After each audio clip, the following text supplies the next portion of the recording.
Assalamualaikum warahmatullahi wabarakatuh. Perkenalkan, nama saya Risma Sri Apriliani dengan NIM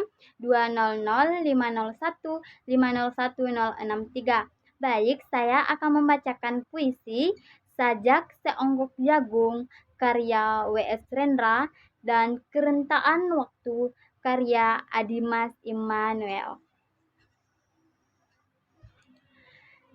Sajak Seonggok Jagung karya W.S. Rendra.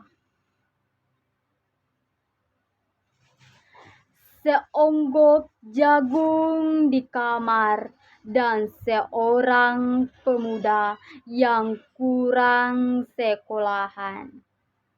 Memandang jagung itu, sang pemuda melihat ladang. Ia melihat petani, ia melihat panen. Dan suatu hari subuh, para wanita dengan gendongan pergi ke pasar. Dan ia juga melihat suatu pagi hari di dekat sumur, gadis-gadis bercanda sambil menumbuk jagung menjadi maizena. Sedang di dalam dapur, tungku-tungku menyala di dalam udara murni. Tercium bau kue jagung. Seonggok jagung di kamar dan seorang pemuda, ia siap menggarap jagung. Ia melihat kemungkinan otak dan tangan siap bekerja. Tetapi ini seonggok jagung di kamar dan seorang pemuda tamat SLA. Tak ada uang, tak bisa menjadi mahasiswa. Hanya ada seonggok jagung di kamarnya. Ia memandang jagung itu dan ia melihat dirinya terlunta-lunta. Ia melihat dirinya ditendang dari diskotik.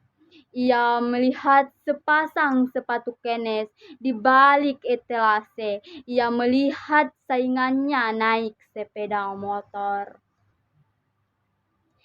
Ia melihat nomor-nomor lotre. Ia melihat dirinya sendiri miskin dan gagal. Seonggok jagung di kamar tidak menyangkut pada akal, tidak akan menolongnya. Seonggok jagung di kamar tak akan menolong seorang pemuda yang pandangan hidupnya berasal dari buku, yang tidak dari kehidupan, yang tidak terlatih dalam metode, dan hanya penuh hafalan kesimpulan, dan hanya terlatih sebagai pemakai, tetapi kurang latihan bebas berkaryanya. Pendidikan telah memisahkannya dari kehidupan. Aku bertanya, apakah gunanya pendidikan bila hanya akan membuat seseorang menjadi asing di tengah kenyataan persoalannya? Apakah gunanya pendidikan bila hanya mendorong seseorang menjadi layang-layang di ibu kota? Kikuk pulang ke daerahnya.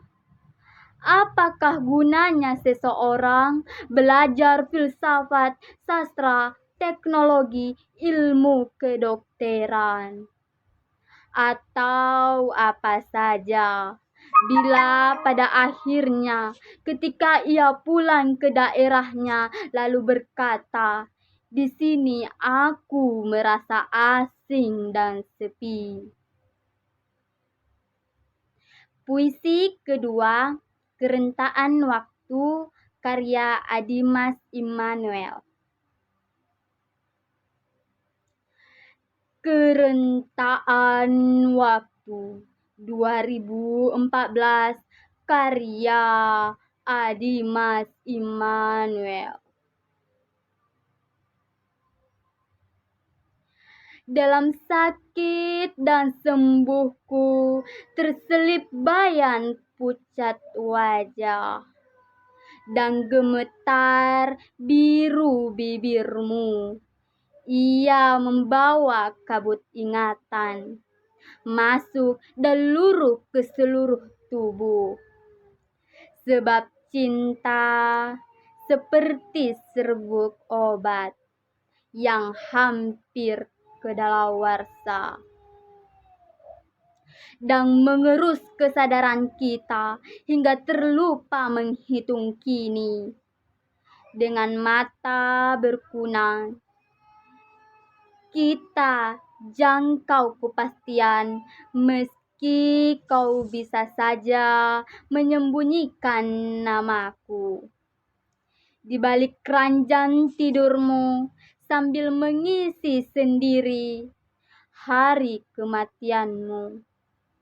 Sebab maut adalah simpang antara bangsal dan kosong tak terkira. Dan hari depan masih menetes di kantung impos. Ia mengairi diri yang kerontang tak terputus-putus. Baik, mungkin itu saja pembacaan puisi dari saya. Sekian dan terima kasih. Wassalamualaikum warahmatullahi wabarakatuh.